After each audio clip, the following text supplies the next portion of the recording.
نحمدہ ونصلی علی رسولہ الکریم اما بعد۔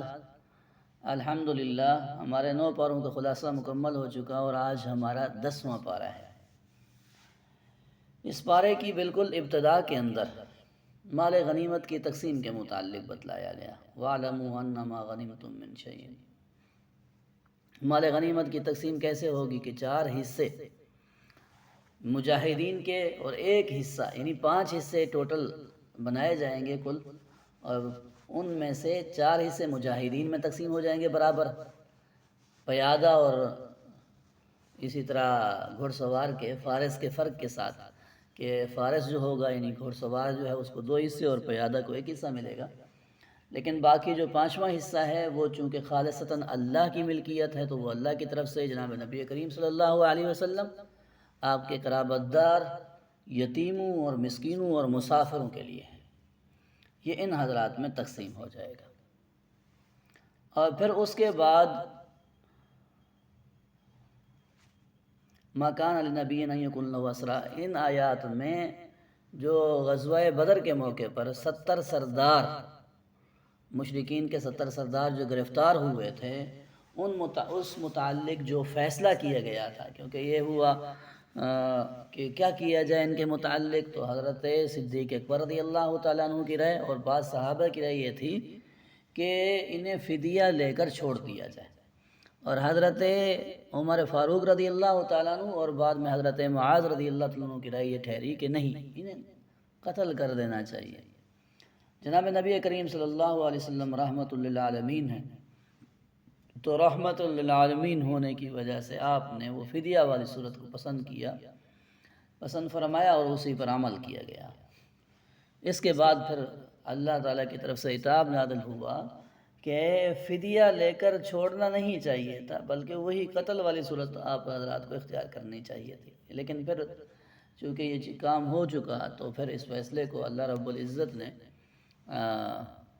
ختم بھی کر سکتے تھے لیکن ختم نہیں کیا گیا، بلکہ عتاب کے بعد اجازت دے دی گئی اور اس کام کو ہونے دیا گیا۔ اس کے بعد پھر مہاجرین اور انصار کا تذکرہ ہے کہ یہ دونوں گروہ جو ہیں پکے اور سچے مومن ہیں، اور ان کے لیے بخشش ہے اور رزق حسن ہے، رزق کریم ہے، اچھا رزق ہے ان کے لیے اللہ کے ہاں، یہ گواہی بھی دے دی گئی۔ آگے پھر سورہ توبہ ہے۔ اس کی وجہ تسمیہ یہ ہے کہ اس کی آیت نمبر 118 سے ذکر شروع ہوتا ہے ان صحابہ کا، وہ 3 صحابی جو غزوہ تبوک میں پیچھے رہ گئے تھے، مخلص صحابی تھے لیکن بعض وجوہ کی بنا پر وہ پیچھے رہ گئے، اور پھر انہوں نے گڑ گڑا کر اللہ سے توبہ کی، معافی مانگی، تو پھر ان کی توبہ اور معافی قبول کی گئی۔ تو چونکہ اس میں انہی کا تذکرہ ہے، ان کی توبہ اور قبولیت توبہ کا تذکرہ ہے، اس لیے سورت کا نام سورہ توبہ ہوا۔ اس سورت کی بالکل ابتدا کی 5 آیتوں میں 4 قسم کے مشرکین اور اس متعلق ان کے احکام کا بیان ہے کہ وہ مشرکین جو اپنا عہد و پیمان توڑ چکے ہیں ان کے متعلق کیا ہے، اور وہ جو ان کا عہد و پیمان جن کا باقی ہے اس متعلق کیا ہے، یہ یہاں پر تذکرہ ہے۔ پھر 10ویں رکوع میں تذکرہ ہے غزوہ حنین کا کہ فتح مکہ کے بعد قبیلہ بنو حوازن جس کا سردار مالک بن عوف تھا، اس نے مسلمانوں پر حملہ کی تیاری کی۔ اطلاع ملنے پر 14,000 کا لشکر لے کر جناب نبی کریم صلی اللہ علیہ وسلم حنین کی طرف روانہ ہوئے۔ تعداد کی کثرت کی وجہ سے بعض صحابہ کی زبان سے یہ نکل گیا کہ آج ہم سے کوئی بھی نہیں جیت سکتا، ہم کسی سے بھی مغلوب نہیں ہو سکتے۔ یہ بات اللہ کو ناپسند گزری، تو وہ جو مشرکین تھے یا کفار تھے ان کے تیر اندازوں نے حملہ کیا، جس سے مسلمانوں کے اولاً پاؤں اکھڑ گئے، اور پھر حضرت عباس رضی اللہ تعالیٰ عنہ کی آواز دینے پر صحابہ کرام دوبارہ پلٹے اور فتح حاصل ہو گئی، اور اس میں پھر کفار کے 70 بندے مارے گئے تھے اور 6,000 جنگی قیدی بنائے گئے تھے، بہت سا مال غنیمت بھی ہاتھ آیا تھا۔ تو اس میں یہ سبق دیا گیا کہ کثرت اور طاقت پر نظر نہیں ہونی چاہیے، بلکہ اللہ پر بھروسہ ہونا چاہیے، اللہ کی طرف متوجہ ہونا چاہیے۔ اور پھر آگے یہود و نصارہ کی تردید ہے، وقالت الیہود عزیر ابن اللہ، یہودی یہ کہتے ہیں کہ حضرت عزیر اللہ کے بیٹے ہیں، اور اسی طرح عیسائی یہ کہتے ہیں کہ حضرت عیسیٰ علیہ السلام وہ اللہ کے بیٹے ہیں۔ تو ان کی تردید کی گئی کہ ان کے یہ نظریے غلط ہیں۔ اور پھر آگے وہی کہ 12ویں رکوع سے اس سورت کے آخر تک غزوہ تبوک کے مختلف اعتبار سے تذکرہ ہے۔ فتح مکہ اور حنین کے بعد جب آپ مدینے لوٹے تو اطلاع ملی کہ رومی سلطنت اپنے بادشاہ کے زیر سایہ اس کی سرپرستی میں زبردست حملے کی تیاری کر رہی ہے۔ پورے مدینے کے مسلمانوں کو تیاری کا حکم دے دیا گیا۔ 30,000 صحابہ کرام نے پیش قدمی کی اور سخت گرمی میں کھجوروں کے باغ پکے ہوئے تھے اس کو چھوڑا اور 800 میل دور کا سفر کیا۔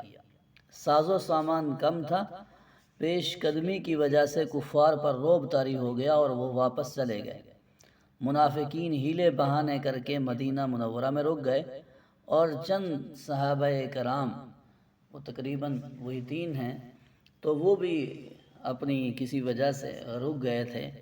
تو جب آپ صلی اللہ علیہ وسلم واپس آئے تو انہوں نے آپ کے پاس نبی کریم صلی اللہ علیہ وسلم کی خدمت میں حاضر ہوئے، توبہ کی، اور کچھ دنوں کے بعد یعنی ان کے لیے یہ معاملہ پیش آ رہا تھا کہ اولاً ان کی توبہ قبول نہیں کی گئی، اور جب یہ بہت پریشان حال ہو گئے پھر اللہ کی طرف سے آیتیں نازل ہو گئیں کہ ہم نے ان کو معاف کر دیا ہے اور اس کو اپنے قرب میں جگہ دی جائے ان کو۔